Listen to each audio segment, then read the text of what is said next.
Hello, my name is Tyler Briggs, and I first of all want to thank you for listening to my speech today. Today, my speech is on the devastating topic that is abortion.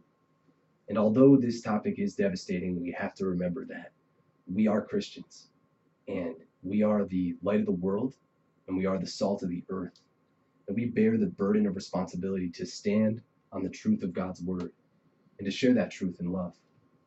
Now, when we think about abortion, the statistics are astounding. Since 1973, the National Right to Life Committee has discovered that there have been over 60 million abortions in the United States of America alone. And just to understand the size of that number, that is 10 times more the current population of the state of Washington, which is really astounding.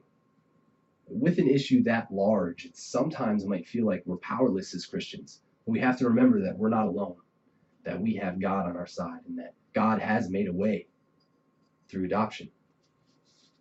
Now, I am a Christian, and I lead a youth ministry, and I'm also an uncle to a lovely baby nephew. And I've had the opportunity to serve in elementary school. And through this personal life experience, I've been able to see the joy that you get from a child's life. Now, abortion is devastating within our country, but God has made a way through the process of adoption to help avoid abortion. And during this speech, I'll first explain the depth of the issue of abortion. And then I'll explain how we can have an understanding heart by discussing the common things that lead a woman to choose abortion. And then finally, I'll land on how we can all be a part of the solution. So let us begin. First of all, abortion is a great problem in our country. And as I said, since 1973, there have been 60 million deaths from abortion alone. 1973 isn't just an arbitrary year. That actually marks the year that is the conclusion of the Roe v. Wade court case, which is a renowned court case. And Find Law, which is a legal professional website, did a synopsis of the case, which is like this.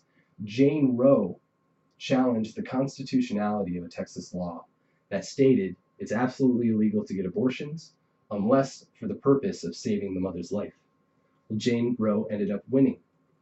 And as a result, federally, all bans on abortions were lifted. It was considered unconstitutional.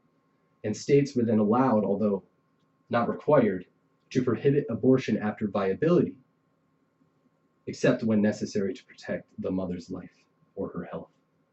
Now, even though the law of the land allows for abortion, as Christians, we stand on the greater law of God's word.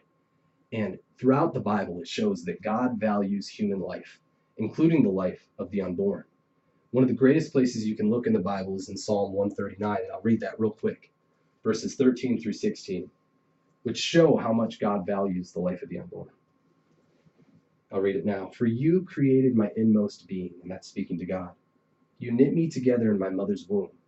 I praise you because I am fearfully and wonderfully made. Your works are wonderful. I know that full well. My frame was not hidden from you when I was made in the secret place, when I was woven together in the depths of the earth. Your eyes saw my unformed body. All the days ordained for me were written in your book before one of them came to be. And God has a plan for unborn children. That God already knows what's going to happen to the unborn child. He has value in that life. And that's the truth of God's word. And as Christians, we have to stand on the truth in God's word. But it's really important that when we stand on the truth of God's word, we do so in love. And this brings me to my second point. That we have to stand on the truth of God's word in love. And one of the best ways to stand in love is with an understanding heart.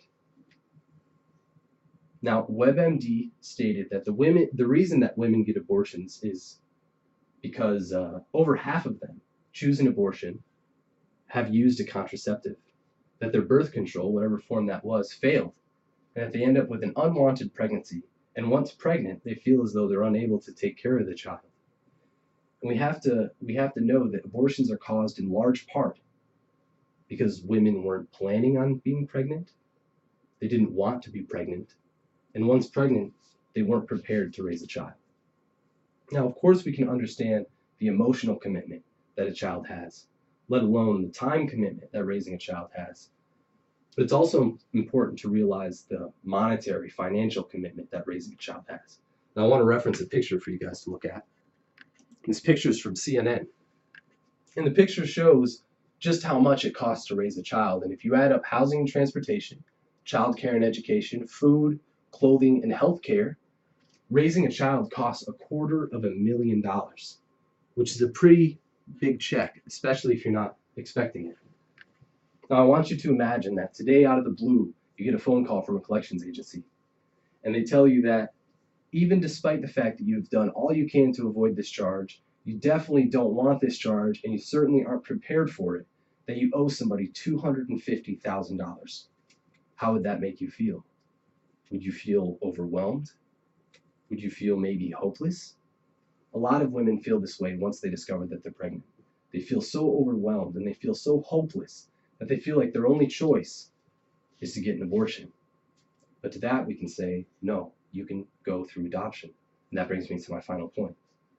God has made a way to solve all of those issues through adoption. Now, adoption is all about taking care of the child, taking care of the birth parents, and taking care of the adoptive families. Now, through adoption, a child is given the right to life. They're rescued from a broken situation which may have led to neglect. And a child has an opportunity to be loved and belong with an adoptive family that's grateful for them. Many adoptive families choose to adopt because they're unable to birth a child of their own. That they have a desire to have a family, but they're unable to make a family, so they choose adoption. And as a birth mother, you're able to make all of those dreams come true. And AdoptionChoice.org, which is an adoption agency, has said that one of the greatest things about choosing the route of adoption is that you have the ability to continue to be a part of your child's life. So as a birth mother, all your concerns about raising a child are answered, and you're able to give life to your child as well as give hope to an adoptive family. And that leads me to my conclusion. Abortion is devastating. And as Christians, we have the responsibility to stand for truth in a loving way by being understanding, and to point that God has made another way through adoption. So my call to action for you is that maybe you're not able to adopt, but please consider financially supporting an adoptive family or an adoption agency so that they're able to sponsor an adoption on your behalf.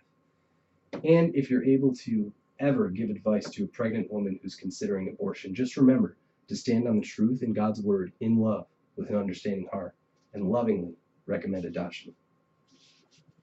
I want to refocus your attention to the loving God that we serve. We serve a loving God and that we're not alone. And that in this world we have an opportunity to speak to the brokenness of this world with the love and truth of God's word. Thank you. And then I'm going to show my crowd.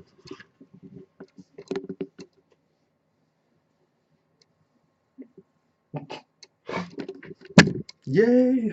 I'm done. That's good.